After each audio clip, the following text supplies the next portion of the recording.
Hello all, how are you? कसं चालू आहे सर्वांचा स्टडी?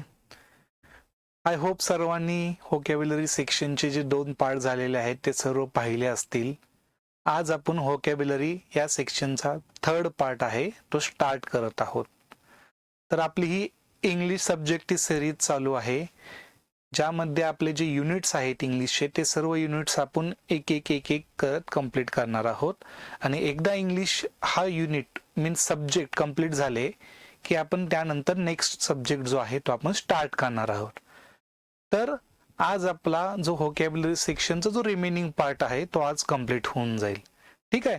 तर जे प्रिव्हियस 2 झालेले लेक्चर आहेत ते सर्वांनी बघून घ्या. नसतील बघितले तर ते आधी बघून घ्या आणि त्यानंतर हा लेक्चर जे आहे किंवा आजचा जो क्लास आहे ते तुम्ही बघून घ्या. ठीक आहे. तर चला आज आपण स्टार्ट करूया remaining last part of our vocabulary section. So let's see which unit we have to study, that is sub unit we have to study for the today. Okay, for today we have to see the dictionary skill. Okay, dictionary skill.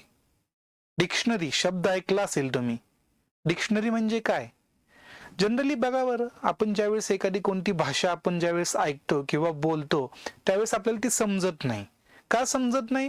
कारण आपल्याला त्या भाषेमध्ये जे बोलणे जाणारे शब्द आहेत त्या शब्दांचा अर्थ माहित नसतो. ठीक आहे. मग आपल्याला अर्थ माहित नाही म्हणल्यानंतर आपण ते अर्थ कसे शोधून काढणार? ते अर्थ शोधून काढण्यासाठी काही ना काहीतरी एक बुक किंवा काही ना काहीतरी साधन पाहिजे ना, की जेणेकरून आपण त्याचे अर्थ शोधून काढून आपण समजून घेऊ तो शब्द काय आहे. तर ते शब्द दुसऱ्या भाषेतील जे शब्द आहेत त्याचा अर्थ समजून घेण्यासाठी एक आपण बुक यूज करतो, की ज्यामध्ये त्या शब्दाचं आपल्याला ज्या भाषेमध्ये रूपांतर पाहिजे ते भेटतं. तशा बुक्सला काय म्हणतो आपण? डिक्शनरी. ठीक आहे. तर इथे आपल्या डिक्शनरी स्किल म्हणजे काय बघायचे, की आपल्याला दिलेला इंग्लिश मधला शब्द आहे त्या शब्दाचं मीनिंग आपल्याला माहित आहे का नाही. समजलं का? म्हणजे आपल्याला इथे आपले स्किल्स चेक करायचे आहेत. आपल्याला किती वर्ड्स इंग्लिश माहित आहेत हे आपल्याला इथे चेक करायचे आहेत. खूप इझी आहेत विद्यार्थी मित्रांनो, आपण ह्याची खूप सारी अशी प्रॅक्टिस करूया. तर चला बघूया पहिला वर्ड कोणता दिलेला आहे. तर यामध्ये सर्वात पहिल्यांदा पहिला वर्ड दिलेला आहे ब्रेव. ब्रेव. आणि दुसरा वर्ड दिलेला आहे क्विक. दुसरा वर्ड दिलेला आहे क्विक. कोणते कोणते 2 वर्ड दिलेले आहेत? ब्रेव आणि क्विक. आता बघा सगळ्यात पहिल्यांदा वर्ड आहे ब्रेव. आता ब्रेवचा मीनिंग काय होतो? ब्रेवचा मीनिंग होतो शूरवीर, जो संकटांना दोन्ही हाताने झुंज देऊन त्यावरती मात घेतो, अशांना आपण काय म्हणतो? ब्रेव. फॉर एक्झाम्पल आपण आपले छत्रपती शिवाजी महाराजांना काय म्हणतो? He is a brave warrior. म्हणजे काय? ते एक शूरवीर होते. बरोबर का? म्हणजे शूरवीरला आपण काय म्हणतो? ब्रेव. समजलं? लिहून घ्या सर्वांनी. ब्रेव मीन्स शूरवीर.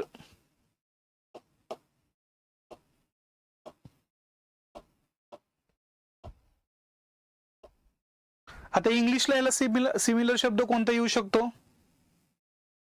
करेजियस. धाडशी. करेजियस.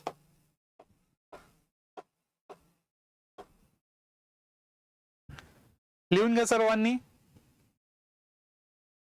नेक्स्ट आपल्याला कोणता शब्द वर्ड दिलेला आहे? क्विक. आता बघा, आपल्याला एखाद्या गोष्टीची काय अर्जंट काम असेल किंवा आपल्याला कोणती तरी गोष्ट अर्जंटली करायची असेल तर आपण काय म्हणतो? फास्ट कर, लवकर कर. म्हणजे काय? क्विक. क्विक कर. क्विक म्हणजे काय? फास्ट, लवकर. लिहून घ्या. लवकर.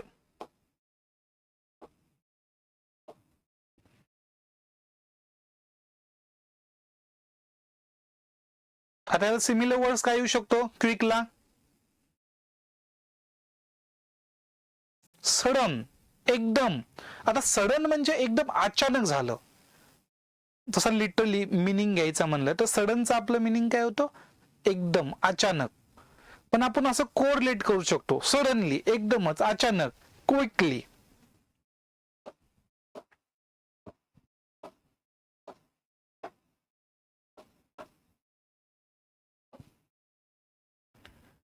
राईट नाव म्हणजे आत्ताच, लगेच.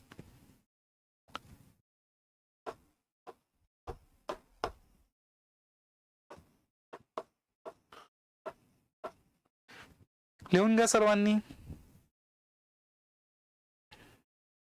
चला नेक्स्ट बघू आपण. नेक्स्ट वर्ड दिलेला आहे क्लेवर.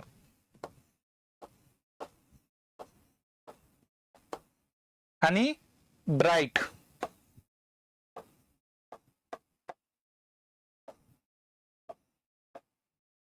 क्लेवर आणि ब्राईट. चला मला कोण सांगेल ह्या दोन वर्ड्स मिनिंग काय आहे? तर सर्वात पहिला वर्ड जो आहे आपला क्लेवर. आता बघा क्लासमध्ये असे काही विद्यार्थी असतात की जे हुशार असतात, सर्व टीचरचे, सर्व सरांचे किंवा मॅडमचे लाडके असतात. अशा हुशार मुलांना काय म्हणतो आपण? क्लेवर. गुड. हुशार म्हणजे क्लेवर. लिहून घ्या.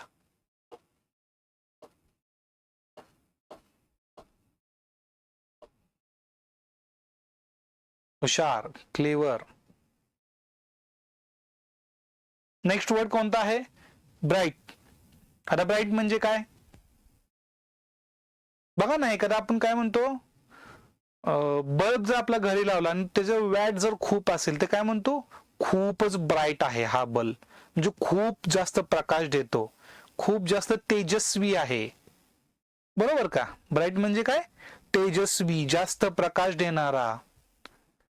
आणि बोलीभाषेत पण आपण त्याचं ब्राईटचं मिनिंग काय घेऊ शकतो? हुशार, नाव कमवणारा, असं पण होऊ शकतं. ठीक आहे. तर आपण लिटरली मिनिंग घेऊया. ऍक्च्युअल मिनिंग काय ना ब्राईटचं?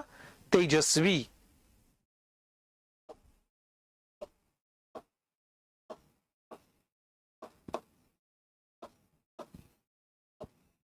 तेजस्वी.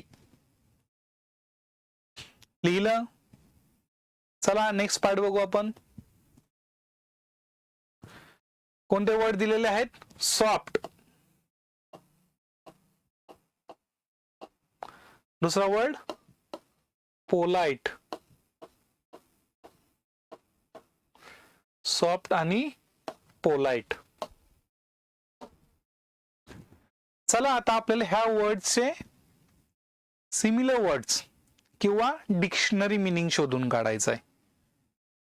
तर काय असू शकेल सॉफ्टचा? सर्वांना माहिती ना सॉफ्ट म्हणजे काय? मऊ, हळूवार. एकदम आपला स्पंज कसा असतो, स्पंज हातामध्ये घेतल्यानंतर किती सॉफ्ट सॉफ्ट लागतो. समजलं? सॉफ्टचं मिनिंग काय? मऊ. आता सॉफ्टच्या ऑपोजिट काय येऊ शकतं? हार्ड येऊ शकतं ना. गुड. त्यानंतर पोलाइट. पोलाइट म्हणल्यानंतर आता बघा काय काय म्हणतात की आपल्या माणसांमध्ये नम्रता असाय पाहिजे. म्हणतो आपण सर्वजण नम्र माणूस पाहिजे. नम्र पाहिजे म्हणजे पोलाइट पाहिजे. समजलं? पोलाइटचं मिनिंग काय आहे? नम्र.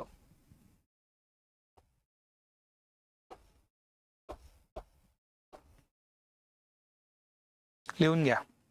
आणि विद्यार्थी मित्रांनो असे खूप सारे शब्द आहेत ते तुम्ही घरी डिक्शनरी मध्ये बघून काढायचे.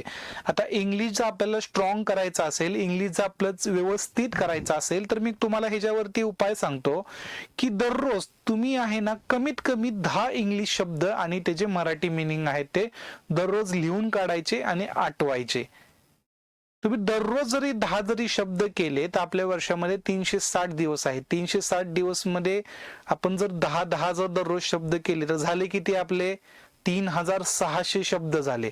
3600 शब्द म्हणजे खूप झाले. तुम्हाला इंग्लिश आरामात तिथेच शिकून जाचाल तुम्ही. ज्याला जमेल तसं खूप जास्त पण शब्द तुम्ही करू शकता. तर तुमची जेवढा शब्द साठा इंग्लिशमध्ये चांगला तेवढं तुम्ही इंग्लिशमध्ये चांगले, हे लक्षात घ्या. तर समजला तुम्हाला इथून पुढे काय टास्क असणार आहे की इंग्लिशचे दररोज कमीत कमी 10 तरी शब्द, नवीन शब्द शोधून काढायचे आणि त्याचा अर्थ शोधून काढायचा आणि ते लक्षात ठेवायचे. ठीक आहे, चला next part. So next subunit in our vocabulary section is the parts of body. Okay, खूप इझी आहे विद्यार्थी मित्रांनो. फक्त आपल्याला इथे पिक्चर दिलेले असणार आहे बॉडी पार्ट्सचे, ते आपल्याला बघायचे आहेत आणि ते फक्त सांगायचे आहेत कोणकोणते बॉडी पार्ट्स आहेत. अवघड आहे का? तुम्ही हे पहिले दुसरीतच केलं असेल, पण बघा किती इझी पार्ट आहे, आपल्याला हा करायचा आहे. काय दिसतं हे आपल्याला? कान दिसतोय का? कान, येस, कान. काय म्हणतात कानाला इंग्लिश मध्ये? इयर. Good, year. काय दिसतंय हे? नाक दिसतंय का? नाक, नाक, येस, नाक.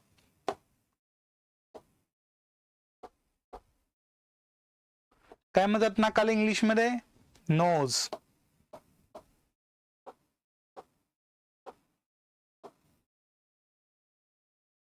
समजलं? लिहून घ्या. चला नेक्स्ट बघू.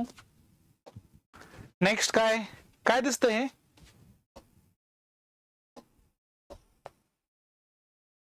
काय दुखतंय त्यांचं? गुडघा दुखतोय का? गुडघा, यस, गुडघा.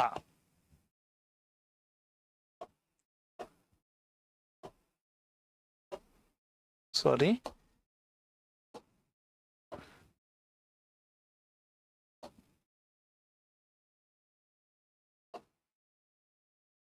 गुडघा. गुडघ्याला काय म्हणतात इंग्लिश मध्ये? नी. KNEE, नी म्हणजे गुडघा. आणि सेकंड मग पिक्चर मध्ये काय दिसतोय? काय दिसतोय? काय म्हणतात ह्याला? काय म्हणतात ह्याला इंग्लिश मध्ये? याला काय म्हणतात? एल्बो.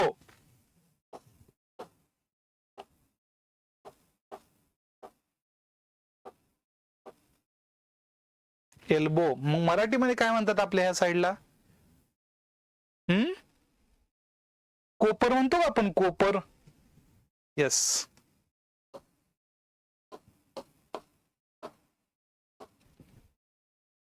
आलं लक्षात? चला बघा बरं काय दुखतंय हे. हा कोणता साईड आला आपली? खांदा, यस, हा खांदा. इंग्लिश मध्ये काय म्हणतात त्याला? शोल्डर.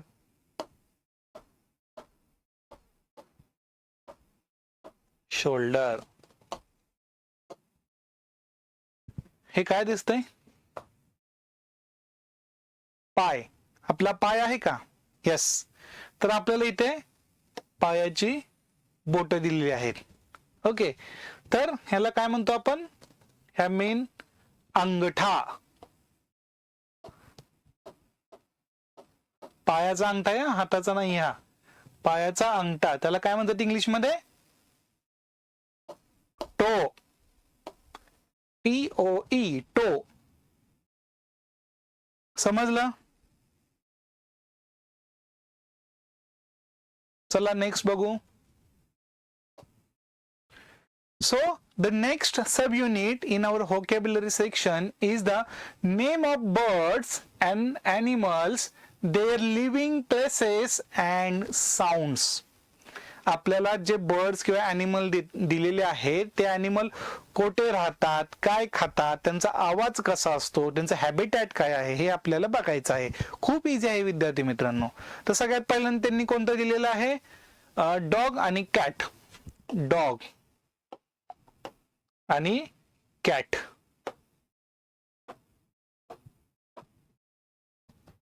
सर्वात पहिल्यांदा डॉग कुठे राहतात? आता जनरली आपण जे पाळतो त्यांना आपण पाळीव प्राणी म्हणजे पाळीव कुत्रा म्हणतो, आणि जे बाहेर अशीच राहतात ते भटकते. मीन्स डोमेस्टिक डॉग, डोमेस्टिक जे घरी राहणारे, पाळीव डोमेस्टिक डॉग. आणि असेच भटकत राहतात कुत्री, ते पण नोमॅडिक म्हणजे भटकत राहणारे. nomadic or street dog. nomadic or street dog म्हणजे रस्त्यावर राहणारे अशीच कुत्रे. भोकतात, भोकतात म्हणजे काय करतात ते, त्यांचा आवाज काय, भोकणे, बार्क म्हणजे भोकणे. लिहून घ्या, बार्क म्हणजे भोकणे.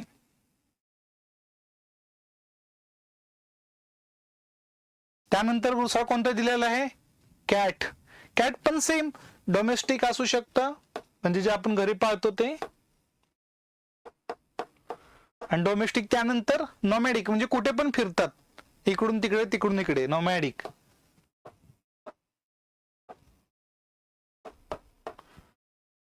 ओके.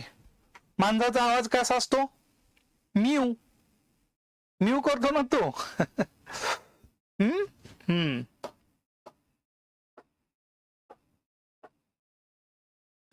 समजलं. चला नेक्स्ट बघू आपण. Tiger and lion. Habitat. Habitat म्हणजे काय, त्यांचा अधिवास, म्हणजे कुठे राहतात. टायगर कुठे राहतो, फॉरेस्ट मीन्स जंगल. आणि लायन कुठे राहतो, ऑब्विसली फॉरेस्ट. फॉरेस्ट म्हणजे काय, जंगल.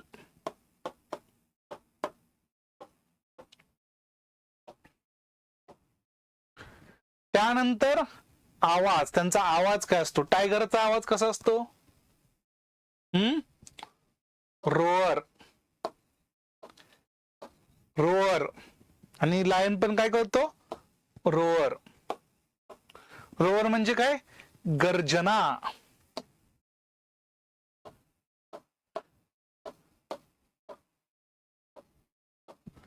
रोअर म्हणजे काय, गर्जना. चला नेक्स्ट बघू. नेक्स्ट आहे deer and fox. Deer and fox. Deer आणि फॉक्स दोघे पण कुठे राहतात, फॉरेस्ट मध्येच राहतात ना. आणि काय काय डोमेस्टिक पण असतात.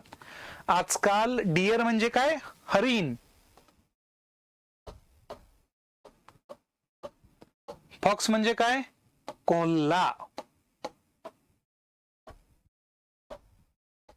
विद्यार्थी मित्रांनो, आजकाल अशी कंडिशन आलेली आहे की आज जे जंगली प्राणी आहेत त्यांना जंगली म्हणू शकतो का नाही, हा मेन म्हणजे क्वेश्चन मार्क आहे. कारण सर्व प्राणी आहेत ते डोमेस्टिकेट व्हायला लागलेले आहेत आजकाल. तुम्ही दुबईमध्ये जावा किंवा अरब कंट्रीमध्ये जावा, तिथले दुबईचे जे शेख लोक आहेत ते काय करतात, जे लायन आहे किंवा टायगर आहे ते पाळतात. मग त्यांना ते काय म्हणणार, आपण डोमेस्टिक म्हणणार का, मग त्यांना हे म्हणणार ॲनिमल कसले असं, मग डोमेस्टिकच म्हणावं लागेल ना ते पाळतात म्हणल्यानंतर. समजलं का. त्यामुळे हे हरिण, कोल्हा हे पण पाळलं जातं घरी घरी कधी कधी, आवडी म्हणजे ज्यांना आवड आहे त्यांना. त्यामुळे आपण ते डोमेस्टिकेट म्हणजे घरी पण राहू शकतात आणि जंगलात, फॉरेस्ट किंवा डोमेस्टिकेट.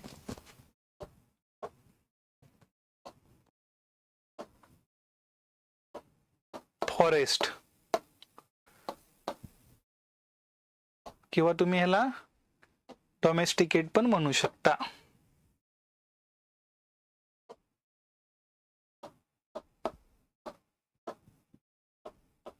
और domesticated.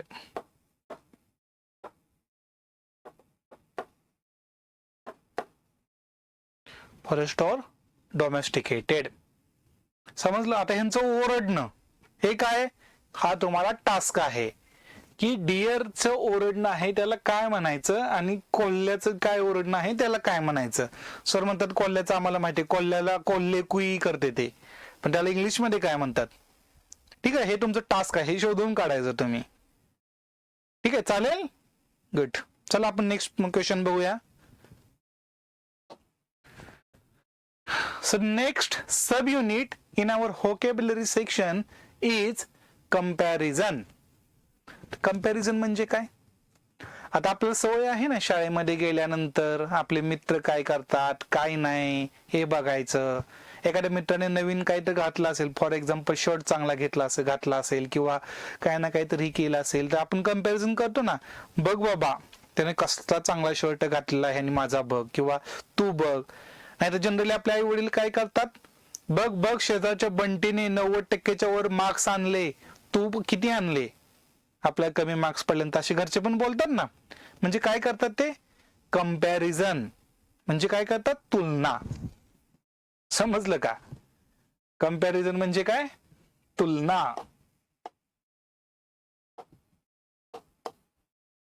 तुलना. जसं की मी सांगितल्याप्रमाणे आपली तुलना, आपल्याला ज्यावेळेस कमी मार्क्स पडतात आणि शेजारच्या बंटीला ज्यावेळेस चांगले मार्क्स पडतात त्यावेळेस घरचे काय तुलना करतात, अरे बघ जा त्या बंटीला किती मार्क्स पडले आणि तू, असे म्हणतात का नाही घरचे? आणि आपल्या घरच्या मराठी माणसांचे आईचे एकच बोलणं असतं, जा जाऊन. समजलं असेल तुम्हाला, काय सांगायची गरज नाही आता. ठीक आहे. तर आपल्याला इथे हेच असंच कंपॅरिझन बघायचं आहे.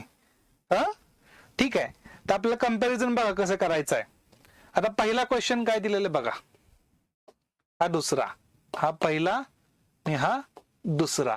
पहिला काय, as tall as blank space. As tall as space. आता बघा, ॲज टॉल ॲज, टॉल म्हणजे काय?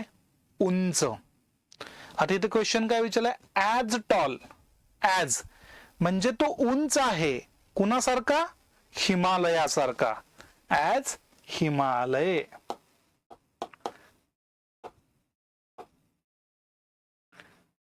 म्हणजे तो उंच आहे जसा की हिमालयासारखा. झाला कंपॅरिझन. उंच आहे पण कसा? हिमालयासारखा. समजलं का? Comparison as tall as Himalaya. As tall as skyscraper. Skyscraper काय म्हणजे गगनचुंबी मोठी इमारत. As tall as any we can say आपले tower. As tall as tower. समजलं का? असे कंपॅरिझन करायचं. सेकंड वर्ड कोणता? सेकंड सेंटेन्स काय कंपॅरिझन करायचं आपल्याला? As busy as. As busy as full stop. म्हणजे क्वेश्चन काय? बिझी. बिझी म्हणजे काय? व्यस्त असणे. As busy as prime minister means PM, prime minister. आपण म्हणत नाही का, अरे किती व्यस्त आहे रे तू, प्राईम म्हणजे पंतप्रधानासारखं तू व्यस्त झालाय आता. म्हणजे कंपॅरिझन कोणासोबत केलं? पंतप्रधानासोबत. As busy as CM, chief minister. म्हणजे तू असं बिझी झालाय, मुख्यमंत्र्यासारखा तू पण बिझी झालेला आहे. समजलं कंपॅरिझन कसं केलं? As busy as CM, as busy as PM. Correct.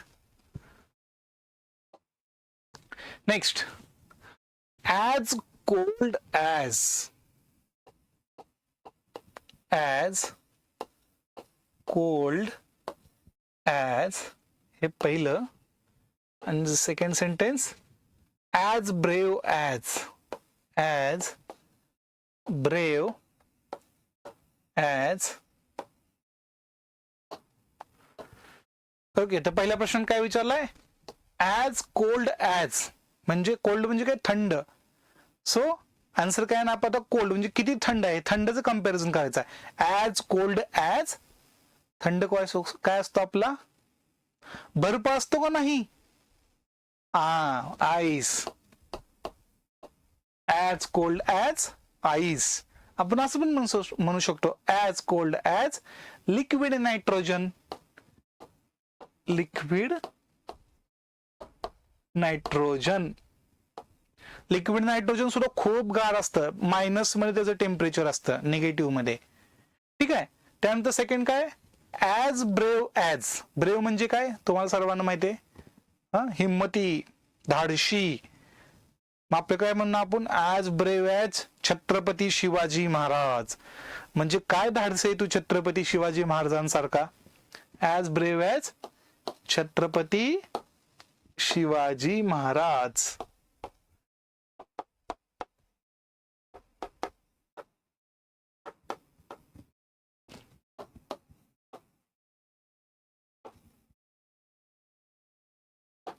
As brave as Chhatrapati Shivaji Maharaj. अजून काय म्हणतो ॲज ब्रेव्ह ॲज टायगर. जो वाघासारखा तू पण शूरवीर आहे. समजलं. येस. चला नेक्स्ट बघू. Next question. As long as.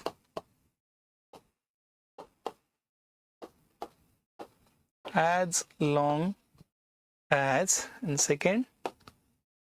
As quite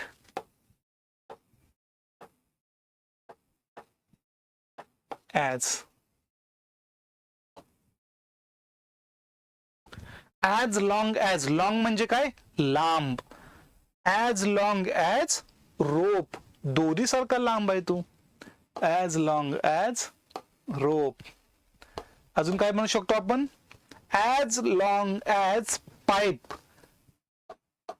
जे पाईप किती पण लांब असू शकते. पुन्हा as long as road. Road किती लांब आहे तो असं म्हण नाही का. समजलं. So next as quiet as. Quiet म्हणजे काय शांत बसणे. शांत. आपण म्हण नाही कीप क्वाईट. शांत बसा. शांत. As quiet. Spelling QUIET. Quiet. Quiet म्हणजे शांत. As quiet as mouse. Mouse म्हणजे काय उंदीर. उंदरासारखा शांत बसलाय रे तू. आपण असं चिडवायला कोणाला तर म्हणतो नाही कसा उंदरासारखा शांत बसलाय. असंच. पुन्हा ॲज क्वाईट ॲज. अजून काय शांत असू शकतं. ट्री. आपले झाड किती शांत असतात. समजलं. असे मिनिंग्स आहेत ते आपल्याला कंपॅरिझन आहे त्याचं कंपॅरिझन करायचं आहे. चला नेक्स्ट बघू. ओके. आता आपल्याला काय बघायचं आहे होमोफोन्स. What is homophones. लिहून घ्या सर्वांनी. होमोफोन्स म्हणजे काय. होमोफोन्स म्हणजे दोन किंवा अधिक शब्द जे उच्चाराने सारखे असतात. दोन किंवा अधिक शब्द उच्चाराने म्हणजे बोलण्याने उच्चाराने समान असतात पण त्यांचा अर्थ आणि लेखन वेगवेगळे असतात. म्हणजे असे दोन किंवा तीन असे शब्द ज्यांचा उच्चार म्हणजे आपण ज्यावेळेस वाचतो त्यावेळेस ते समानच त्यांचं वाचणं येतं पण त्यांचा मिनिंग आहे किंवा त्यांचा अर्थ आहे ते वेगवेगळा येतो. असे शब्द आपल्याला बघायचे आहेत. अशा शब्दाला काय म्हणतो आपण होमोफोन्स. समजलं. चला तर त्यांनी आपल्याला दाखवलेलं आहे. फॉर एक्झाम्पल हे बघा इथं देअर देअर. आता दोन्हींचं पण वाचताना तेच वाचावं लागतंय. There there. सर म्हणतील मग काय फरक काय आहे याच्यामध्ये. फरक खूप आहे विद्यार्थी मित्रांनो. देअर देअर म्हणजे याचा फरक नाही. हे बघा हे देअर आणि हे देअर दोन्हीचं पण मिनिंग वेगळं आहे. हे देअर म्हणजे बिलॉंगिंगनेस दाखवतं. बिलॉंगिंग. बिलॉंगिंग म्हणजे की आपल्याशी संबंध किंवा दुसऱ्याशी संबंध. आता फॉर एक्झाम्पल बुक आहे माझ्याकडे आणि ते बुक माझं आहे पण दुसऱ्याने घेतलेलं आहे तर आपण काय म्हणणार this book belong to their. Their. समजलं. आणि ह्या दुसऱ्या देअरचं मिनिंग काय त्यांचे त्यांना. देअर ते दर्शक दर्शवणे. समजलं का. देअर आर मेनी मॉस्किटोज म्हणजे तिथे खूप सारी डास आहेत. देअर म्हणजे तिथे. देअरचं इथे ह्या दुसऱ्या THERE देअर म्हणजे तिथे जे दिशादर्शक एखादं ठिकाण दर्शक हे आलं दुसऱ्या देअरचं मिनिंग. आणि पहिल्या देअरचं मिनिंग काय आलं बिलॉंगिंगनेस. समजलं. पण दोन्हीचा उच्चार सेम त्यामुळे दोन वर्ड काय आहेत होमोफोन्स.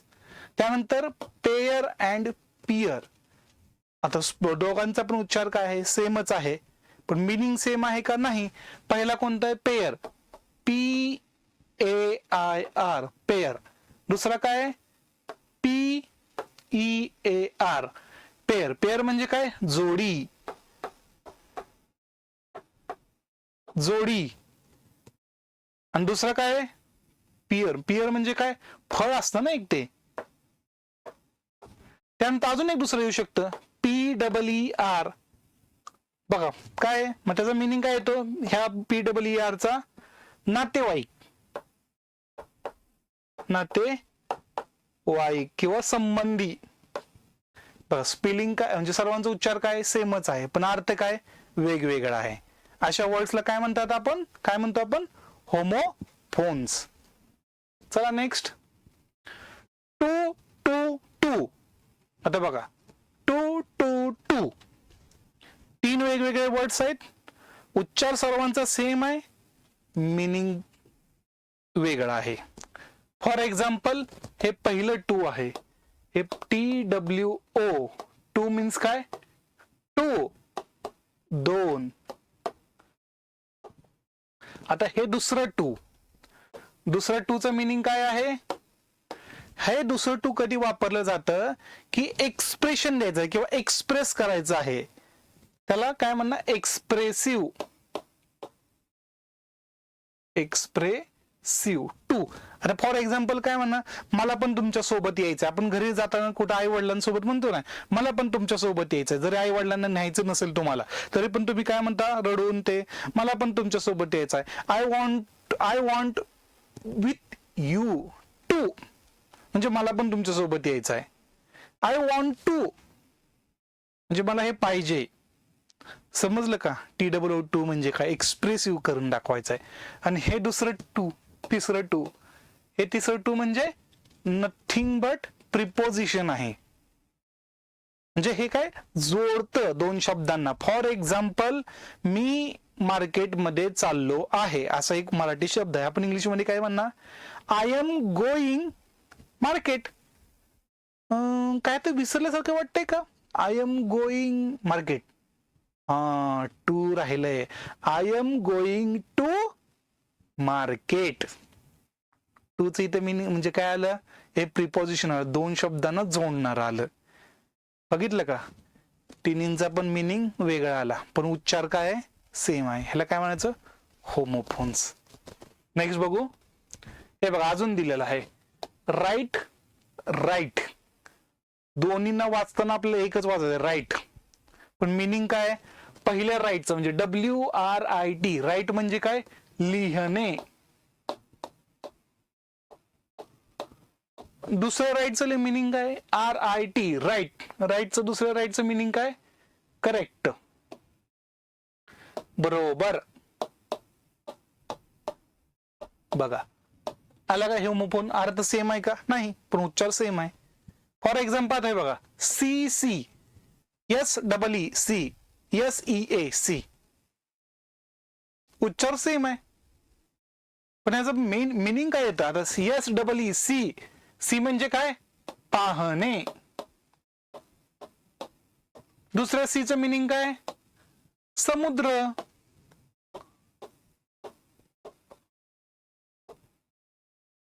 बघा दोन्हीचं पण मिनिंग वेगवेगळं आलं. अर्थाचा उच्चार सेम आहे त्याला काय म्हणतो आपण होमोफोन्स. नेक्स्ट काय आहे bear and beer. Bear bear उच्चार सेम पण मिनिंग वेगवेगळा. हे बेअर म्हणजे काय अनकवर्ड. फॉर एक्झाम्पल आपण रस्त्यावरून चालतोय आणि चप्पलचा घातली नाही पायामध्ये तर आपण काय म्हणतो अनवाणी चाललाय हा. इंग्लिशमध्ये काय म्हणणार ही इज वॉकिंग बेअरली.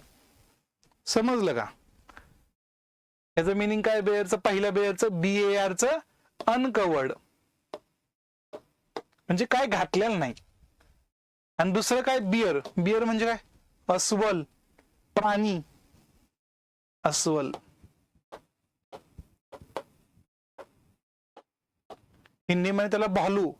भालू इंग्लिशमध्ये बियर. त्यानंतर हे बघा फ्लॉवर. फ्लॉवर दोन्हीचा उच्चार सेम मिनिंग वेगळं. पहिल्याचं काय FOWER फ्लॉवर म्हणजे फूल. फुल. पण दुसरंच काय?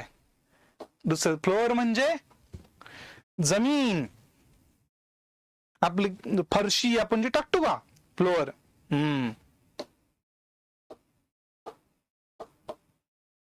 जमीन किंवा फरशी. समजलं? म्हणजे उच्चार सेम, मिनिंग वेगवेगळं. अशा शब्दांना होमोफोन्स म्हणायचं. ओके. त्यानंतर लास्ट पार्ट इज, आता हे बघा इंग्लिश मधला हे सब युनिटचं लास्ट पार्ट आहे, म्हणजे आपल्या व्होकॅब्युलरी सेक्शनचा 13 सब युनिट आहे आणि हा लास्ट आहे. म्हणजे आज आपलं व्होकॅब्युलरी पूर्ण संपून जाते. आता हा आपला नेक्स्ट म्हणजे लास्ट सब युनिट आहे, name of the colours, things, shapes, vegetables, fruits and games. म्हणजे आपल्याला जे चित्र दिलंय त्यामध्ये कोणकोणते कलर आहे, त्यांचा शेप काय आहे, त्यानंतर त्यामध्ये फ्रुट्स कोणकोणते आहेत, व्हेजिटेबल कोणकोणते आहे, हे आपल्याला बघायचं आहे. म्हणजे आपलं चित्र बघायचं आणि त्याच्यावरती सांगायचं आहे. बघा इथं काय काय दिसतंय मला सांगा बरं बघून जरा. काय काय दिसतंय? काय काय दिसतंय? अननस. अननसला काय म्हणतात? पायनॅपल. त्यानंतर ऍपल एक आहे, म्हणजे काय? सफरचंद.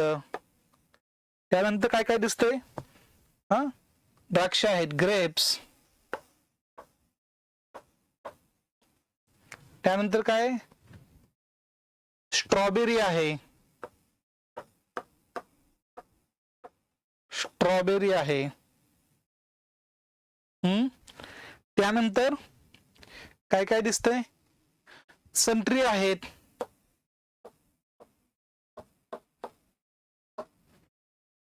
त्यानंतर काय? बनाना आहे. बनाना म्हणजे केळी. त्यानंतर अजून कोणकोणतं आहे?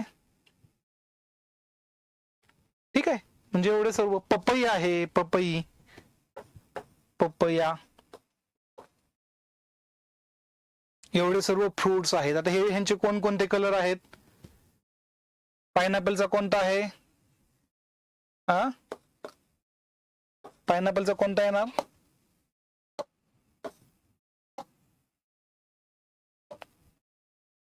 पायनॅपलचा कोणता कलर आहे? हे बघा इथं पायनॅपल आहे. कोणता आहे? Dark yellow. Dark yellow. ऍपलचा कोणता येणार आहे? रेड. ग्रेप्सचा कोणता येणार आहे? ग्रेप्स कसे आहेत? Light yellow. Light yellow. Generally आपल्या फळांमध्ये पिकल्यानंतर फळ पिवळं पडतात, पिवळे होतात. त्यामुळे पिवळा हा एक फळांसाठी एक थोडासा युनिव्हर्सल कलर ह्या टाइप मध्ये असतो. पण काय काय फळ ऑलरेडीच रेड ते असतील तर मग थोडाफार कलरचा चेंज होऊ शकतो. फॉर एक्झाम्पल सफरचंद आहे म्हणजे ऍपल रेड आहे, स्ट्रॉबेरी आहे रेड मध्ये येते. त्यानंतर समजा कॅरट आहे, त्यानंतर हे गाजर आहे ते थोडं नारंगी मध्ये येतं. ठीक आहे. अदरवाईज अदर म्हणजे मँगो आहे, मँगो पिवळा येतो. बाकीचे अदर केळी पिवळे येतात, तर सफरचंद पिवळे येतात, सॉरी द्राक्ष पिवळे येतात. तर अशा टाइप मध्ये आपले थोडाफार युनिव्हर्सल म्हणता येणार, पण 90% फळे पिवळे होतात पिकल्यानंतर. ठीक आहे. नेक्स्ट काय आहे?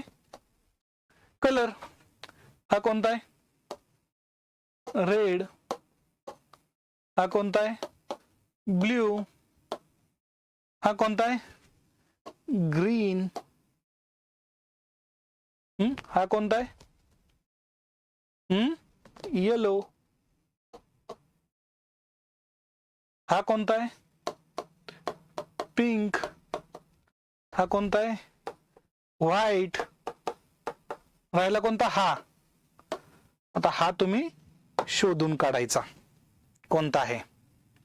तर विद्यार्थी मित्रांनो, अशा रीतीने आपला इंग्लिशचा जो 13 सब युनिट आहे तो कंप्लीट झालेला आहे. आणि त्याचबरोबर आपला इंग्लिशचा जो सेकंड युनिट आहे व्होकॅब्युलरी, तो पण आज कंप्लीट झालेला आहे. आय होप जे आपले 3 पार्ट झालेले आहेत व्होकॅब्युलरीचे ते सर्व तुम्हाला समजलेले असतील.